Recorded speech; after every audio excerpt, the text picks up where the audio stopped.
In the first unit, first topic is scalable computing over the internet.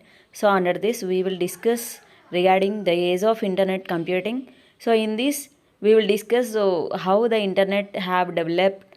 So what is there, what are the primary systems we are having, so how it has changed.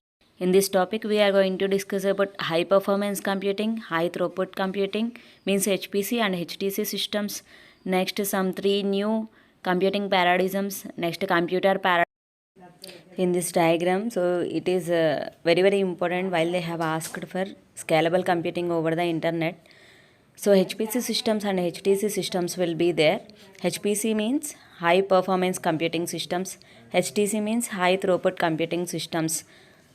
So HPC systems, those are homogeneous nodes, means similar nodes. So those will lead to clusters or MPPs. So they will have, clusters will have centralized control. And peer-to-peer systems in the sense client server model systems. By their new computing paradigms, three computing paradigms we are having: service oriented architecture SOA, and virtualization, RFID and sensors and GPS also. Okay, so SOA leads to establishment of Web 2.0 services, and because of the virtualization, internet clouds came into existence. Because of RFID, Internet of Things came into existence. The first subtopic in age of internet computing. So we have all these topics. So we will see one by one. First one, high performance computing means HPC systems. So those will be, this computing is nothing but fastest computing we are having, and the computation capacity will be measured in flops. In 1990s, the computation power is measured in GFLOPS, and in 2010s it is measured in PFLOPS. GFLOPS means giga floating point operations per second, PFLOPS means peta floating point operations per second. And the next one is high throughput computing, so which will be the highest resultant, proper efficient output in the sense, and it is also called as HTC systems. Next one, three new computing paradigms. SOA means service oriented architecture, RFID, radio frequency identification, GPS, global positioning systems.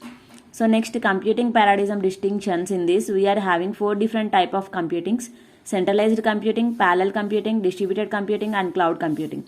In centralized computing, here all the resources will be tightly coupled, so within one integrated operating system. So that operating system will control all the computation.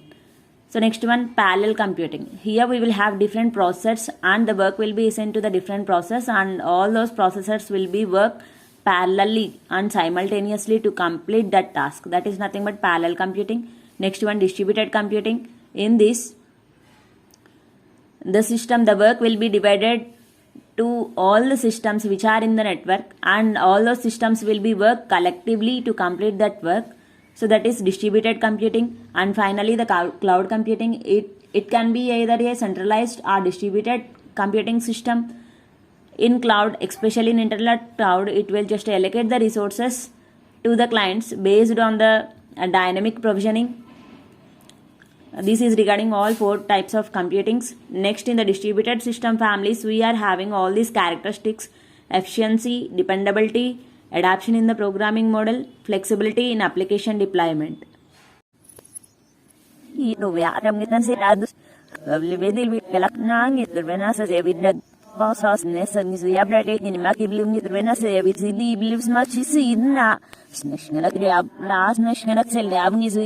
Said it not out, says every suit, get voided way for Shanakani.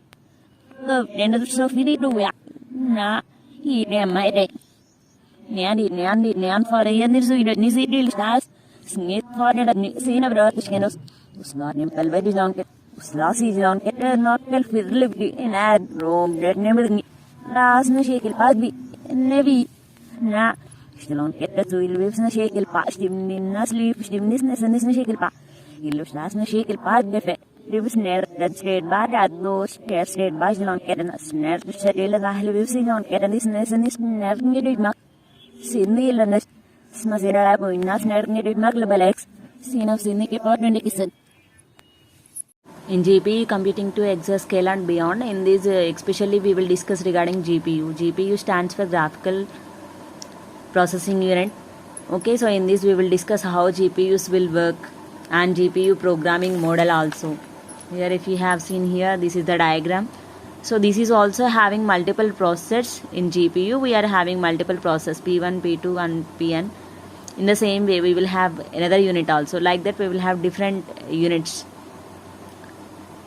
See, this is one multi-processor 1, so multi-processor 2, multi-processor 3, 4. So like that we are having n multiple processors we are having, and each and every processor we are having different P1, P2 processors, single processors. Okay, so this is device memory and it is connected to the main memory and CPU as well. This is regarding GPUs. And finally, regarding memory, storage and wide area networking, if they have asked disk and storage technology, we are having here one pictorial format. So this is 64 KB, 256 KB. So this is the memory. So it has changed from 1978 to 2011. So it is changed. So the memory chip, it has incremented. Now we are having 64 GB also. So next we are having disk capacity, hard disk capacity. So these are the models of hard disk we are having. So right now the highest peak we are having Sigmet Barracuda XT. Okay, so this is graphical representation of that one. And see here, client host and network storage and servers. This LAN means local area network. It is used to connect client host and servers as well. Next, SAN means storage area network. So it is used to connect network storage and servers as well.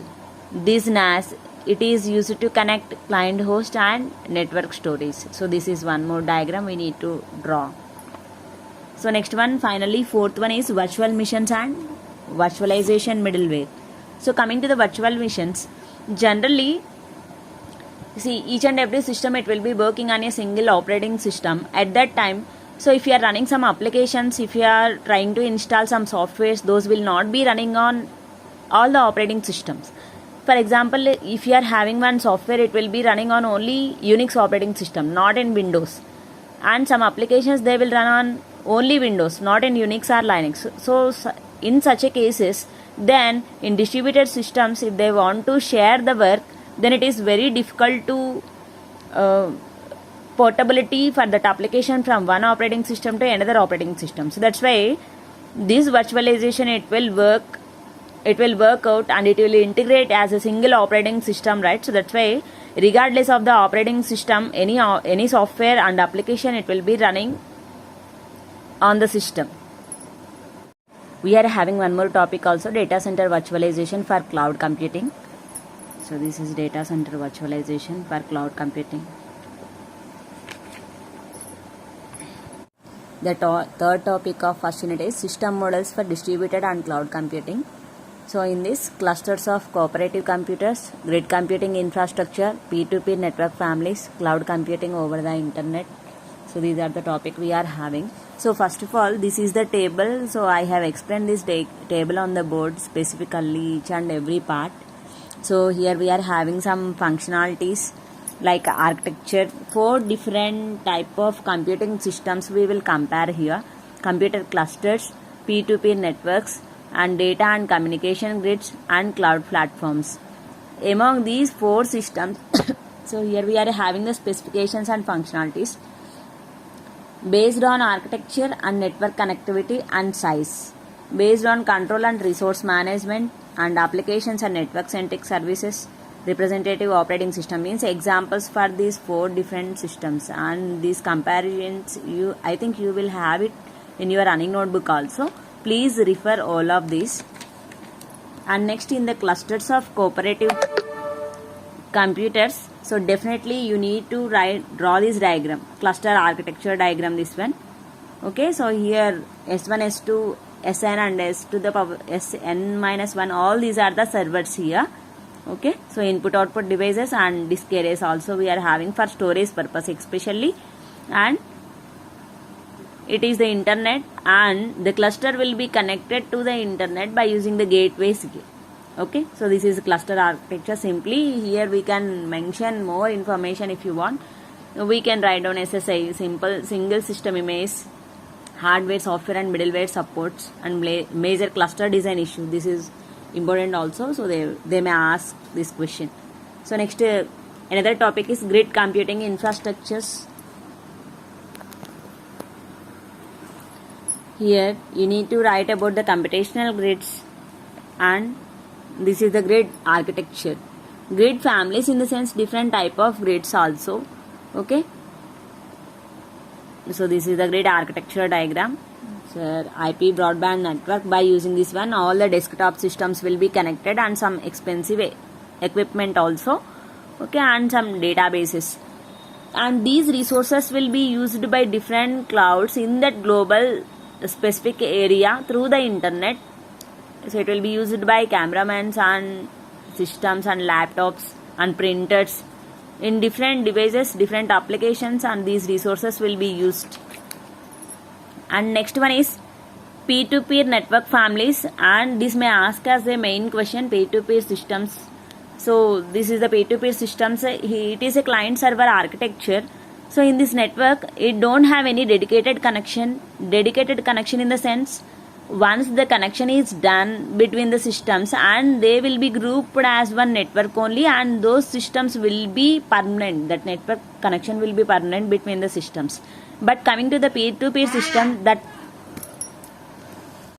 in peer-to-peer systems the systems don't have the dedicated connection, means so whenever the requirement is there, then the system will be connected to the network, but once the application and the task is done, then the system will be out of the network. Means, for example, if we have taken Facebook example, when a client have logged into their account, then they have connected to the network until he have used that account, so he will be in the network only. But whenever he have logged out, so then that client will be out of the network. Okay, so this is nothing but client server model. And here if you have observed, we are having two different layouts, physical and here overlay network we are having. In the physical link, all the systems here we are having, those will be connected directly by using the physical link. And coming to the overlay network, here for each and every system, logically that systems will be connected, logically connected in the sense maybe by using the IP addresses and some different IDs, logically, not physically. Okay, so but when the system is connected to that server, then that's another system will be comes inside the network. Once the application is over, when they have logged out, then they will be out of the network. So that's why we will call, they will have temporary connection to the systems. They don't have dedicated connection, dedicated and permanent connection. So this is regarding peer-to-peer networks. They may ask for main question also. So please practice this diagram. And here we are having last one, cloud computing over the internet, and this is the diagram of cloud users. Okay, so they will submit the request to the cloud. This is a cloud. In the cloud, internet cloud, we are having all these type of services, hardware, storage, service, network and software services will be there. So they will submit the request based on their requirements. Then the resources will be allocated to the users, and that's why we are calling them as paid services, in the sense they need to pay for use. So that's why these paid services will be allocated to the user. So this is the architecture of cloud. Please in this particular concept, remember the headings and the diagram wherever they comes. And one more thing, these videos just for the reference purpose only. Okay, so before going to the exam and while you are preparing briefly, so just what is what under each and every concept, what are the main concepts we are having, just to avoid the confusion, I am just doing this one. But here I am not explaining clearly each and every topic. The fourth topic of first unit is software environments for distributed systems and clouds. Under this we are having all these topics. I have given the notes clearly for you. The first one is service oriented architecture. If you have seen SOA, service oriented architecture here, generally we will have the data and raw data. So raw data means, so it is a mixing of different types of data, and from that data we will extract, so without any unnecessary data and everything, we will just extract the main data, and from that what is the useful information we need, that information will be extracted. From that we will get some knowledge. So by that, wisely means by using our wisdom we will take the decisions. Here, especially in this diagram, we have different type of clouds: compute cloud, storage cloud, filter cloud and discovery cloud. So these will have different purposes, and in this diagram we are having SS in the sense sensor service, and FS means filter service, and all these things and another type of grids and services, everything collectively they will work and provide the services for applications. This is regarding service oriented architecture. And the second one is trends towards distributed operating systems. Under that again we are having another topics like distributed operating system. So we will discuss one by one. Distributed operating system means initially they have developed one network based operating system, but it is not that much of transparent as compared to distributed operating system. So that's why they have developed one distributed operating system, so which will give proper transparency. Next one, Amoeba versus DCE. So generally DCE is a middleware based system, so for distributed computing environments, and it is academically developed at the Free University in the Netherlands. So next, coming to MOSIX2 for Linux clusters, and this is especially for the Linux environment only, and it is a distributed operating system which runs with virtualization layer in the Linux environment. And next one, finally third topic is parallel and distributed programming model. Under this we are having MPI means message passing interface, next MapReduce function, next Hadoop library, and OGSA means Open Grid Service Architecture, next Globus Toolkit. Regarding this Globus Toolkits we have discussed in depth in 5th unit, and OGSA also covered, and Hadoop it will be there in 4th unit programming support, that topic. Okay, so MapReduce also there in that, and MPI means message passing interface. So generally this is a MPI is a primary programming standard, and it is used to develop parallel and concurrent programs, and these subprograms can be called from C and Fortran languages to write parallel programs. Those will be running on the distributed systems. And next one, MapReduce, and it is a combination of two different functions, map and reduce. And the purpose of map function is to generate, it will generate a set of intermediate key value pairs, and later reduce function it will just match up all the data pairs which are having the same keys. So that is the functionality of MapReduce.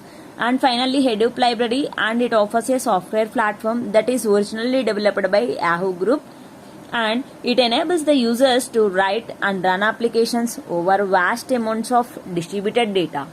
So this is related to big data only, Hadoop library. Next, OGSA, Open Grid Service Architecture.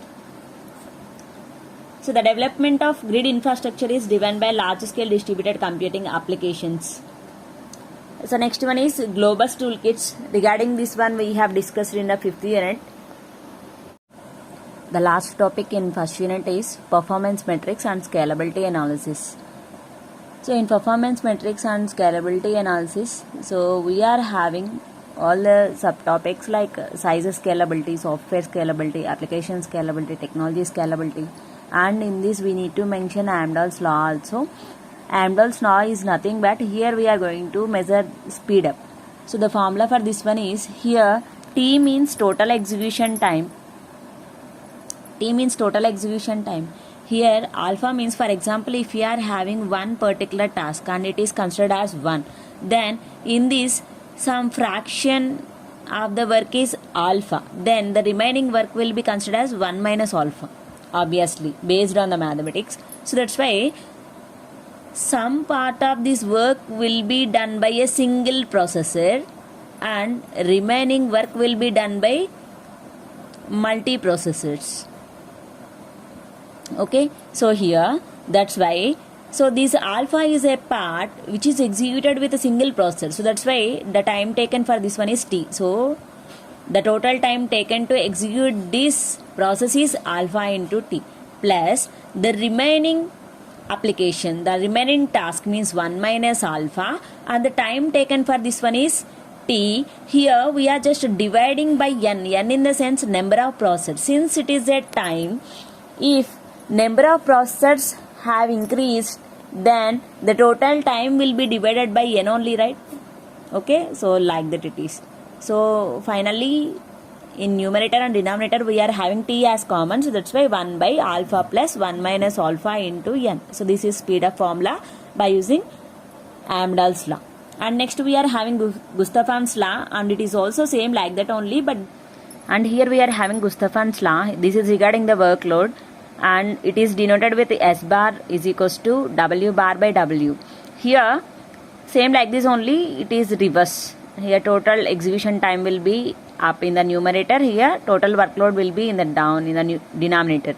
Okay, so same like that only. So if you have considered one particular task as a single one piece, and we will just divide into fractions, sum of this work is alpha and the remaining part of the work is 1 minus alpha, work or application, anything. Okay, so here the work regarding this one is alpha into W, and the remaining part means 1 minus alpha into W, and into n means number of processors. Here this is a work. If the number of processors are increased, then the work will be increased. So that's why we need to do the multiplication. Here time, if the number of processors have increased, the time taken to execute that work will be decreased. So that's why division by n. Here work, right? So that's why multiplication with n by normal workload. So that's why in numerator and denominator W is common. So after the simplification we are having S bar is equals to alpha plus 1 minus alpha into n. So next subheading is fault tolerance and system availability. Here to measure the system availability we are having the formula SA means system availability is equals to MTTF by MTTF plus MTTR. MTTF means mean time to failure. Same that one only, mean time to failure. MTTR means mean time to repair. Okay, and the next subtopic is network threats and data integrity. Under this one only we are having the diagrams here. So here we are having different type of attacks: loss of confidentiality, loss of integrity, loss of availability, improper authentication. Under these categories we are having different type of attacks like penetration, DOS attacks means denial of service, Trojan horses, trapdoor, service spoofing, theft. All these are the types of attacks only.